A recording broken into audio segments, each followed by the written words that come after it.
I think um, one specific failure that came up, I think it stemmed from my inability to draw boundaries um, with people in general. I think growing up, I'm someone who has a difficulty saying no to people. I think I'm tend to be a people pleaser. I want to make as many people happy as possible. And when I'm not able to do that, I often feel like I fail, which is why when, um, yeah, especially at Kataly, when the work that we do touch so many different lives, touch so many different community groups who are under duress, who are being targeted, who under-resourced, who um, have to make the ask for additional resources all the time. And then being in a position of a funder and then having to having the ability to say yes, but then knowing that I'm not going to be able to say yes all the time was very difficult for me. So I think when I first joined Katali, I so we have a rapid response fund, so the Solidarity and Resilience Fund, where staff members are able to make recommendations, right, on community groups that are doing, different rapid response initiatives. And I remembered in this last round of rapid response funding, I received new information from different grantees that needed me to make recommendations after the deadline. So, as someone who always wants to say yes, as someone who always wants to just hustle and just like do whatever I need to do to make it work, I, did submit those recommendations after the deadline, and then when new information came, continued to um, ask for those recommendations to be changed. And I think when I do that to colleagues that I work with, even though we want to be responsive to grantees, when you do that, it introduces tension, right? Because your grant making colleagues might already have those recommendations approved.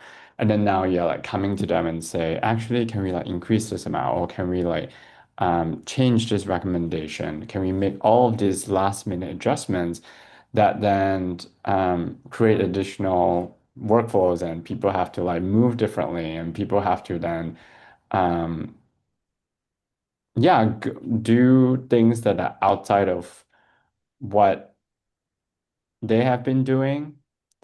And then when you do it one time, it's one thing, but then when you do it like four consecutive times, then it I think creates unnecessary work and tension, even though the intention is to serve the needs. So I think my inability to draw a boundary in that case has resulted in real impact, right? In my working relationship with my colleagues who feel like um, their stress levels may be elevated because like Hans just brought in a recommendation and then changed the recommendation later on, even though it's because of like reasons that come from the grantee. So I've learned that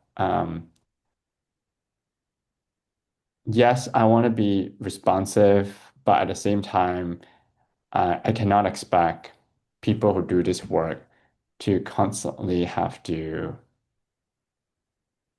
I guess, burn themselves out, to have to always be in the mentality that, yes, this is how we do things, but we are gonna just drop everything just to meet the requests.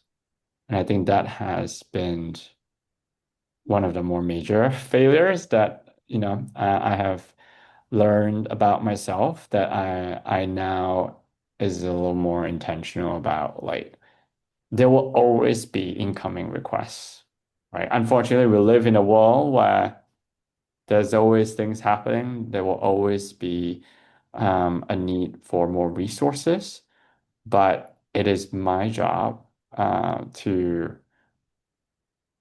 play a much better role in putting up boundaries and be strategic about how I, yeah, make certain requests, how I make sure I give space to myself and to the people that I work with so that we don't all operate as if the whole world is like burning down all the time.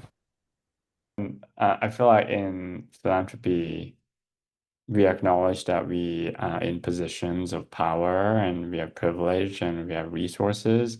It can, when I say we should give more space to ourselves, I sometimes feel guilty. It's like, but what about the people who are asking for the resources, right? People who don't have the privilege to give space to themselves. And many movement leaders who we support are experiencing burnout, and that's why we have a sabbatical grant program.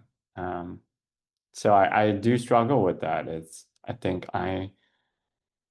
yes, I want to create space for myself and people around me because like I feel like us funders like are humans too. Like I don't want any of us to burn out. And then reconcile that with, well, we are not like on the ground, right? Being targeted in a way that many of the nonprofits we support are being targeted. So it's I struggle with it every day. Maybe some other people might relate to what we have shared. So I think when you don't name the failure, you know, Mm. other people might not feel like they have the permission to fail in the same way.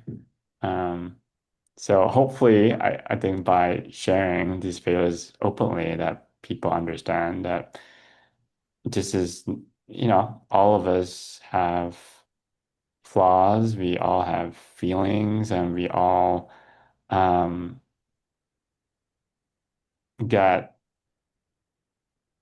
we all have emotions who affect us, on a daily basis. So um, it's important to give grace to everyone.